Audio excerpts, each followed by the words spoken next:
فیصل صاحب انہوں نے کراچی کی ایک باقاعدہ نقشہ کشی کی ہے اور الیکشنز بھی زیادہ دور نظر نہیں آتے ہمیں. کیا صورتحال آپ کو کیا نظر آتی ہے؟ دیکھیں اگر آپ کرنٹ یہ جو اسمبلیاں ٹوٹ گئیں دو، مرکز میں 35 استعفے قبول ہو گئے، باقیوں کو بھی پتہ نہیں 70 اندر قبول ہوتے ہیں یا استعفے ہی مان لیتے ہیں ان کے. دیکھیں ندیم ملک صاحب، اس ملک میں نا بڑا آئین قانون کی پاسداری جب کرنے پہ آ جائے نا تو بہت کچھ آئین قانون کے تحت چلتا ہے، نہیں چلنے پہ تو کچھ بھی نہیں چلتا.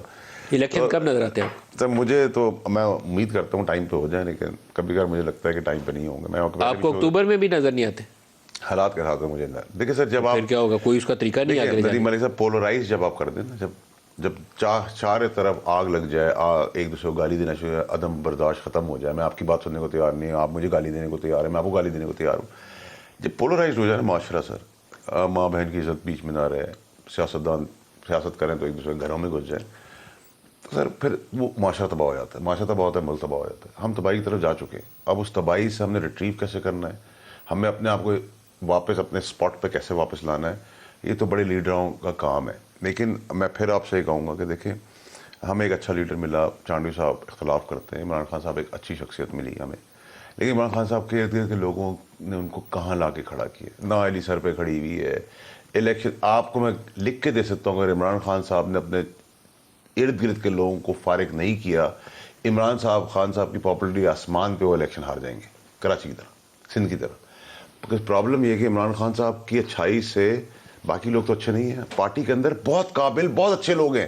آپ پارٹی کے اندر لاکھوں کی پارٹی ہے، اس پہ کہاں آپ کو نظر آتا ہے؟ یہ 3-4 نے رستہ روکا ہوا ہے.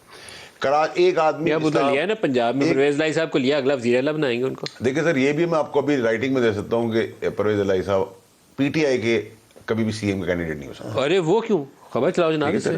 دیکھیں یہ کچھ چیزیں جو ہے نا سر، ہم نے تو 12-15 سال خان صاحب کے ساتھ گزارے ہیں، تو جو دکھتا ہے وہ بکتا نہیں، جو بکتا ہے وہ دکھتا نہیں، تو بہت ساری چیزیں ہم سمجھتے ہیں. لیکن پرابلم ساری یہ کہ خان صاحب کو بھی ایڈوائز کرنے کی ضرورت ہے کہ اگریشن کو مونس چھوڑیں. نے پوری پارٹی انویسٹ کی ہے عمران خان کی اس موو کے اوپر. سر دیکھیں میری تو اگر بات، وزارت اعلیٰ نہ ملی پرویز الہی کو تو پھر ان کے حالات اچھے نہیں دیکھیں ہیں. سر، میں تو انالیسس دے سکتا ہوں جتنا میں جانتا ہوں، اس حساب سے تو وہ کینڈیڈیٹ ہوں گے. جو کینڈیڈیٹ ہیں آئندہ آنے والے، ویسے تو 4-5 اور بھی ہیں جن کو تھپکی لگی ہوئی کہ تم بھی کینڈیڈیٹ ہو، تم بھی کینڈیڈیٹ ہو، لیکن اس میں ایک کینڈیڈیٹ جو ہے اس کی کوئی تعلقات کی وجہ سے ابھی تک تو مجھے وہ، اگر پی ٹی آئی کی گورنمنٹ آئی تو سی ایم نظر آتے ہیں. وہ کون ہے؟ وہ میں مناسب نہیں ہے کہ ٹیلی ویژن پہ بول سکوں، آپ سمجھ ہی گئے. تو اور آنے والے دنوں میں بول بھی دوں گا سر، میں تو کسی کا لینا دینا ہے نہیں. تو بس یہ تو سر ایک اقتدار کا گیل ہے نا، کسی کا قلم کی طاقت ہے، کسی کا بندوق کی طاقت ہے.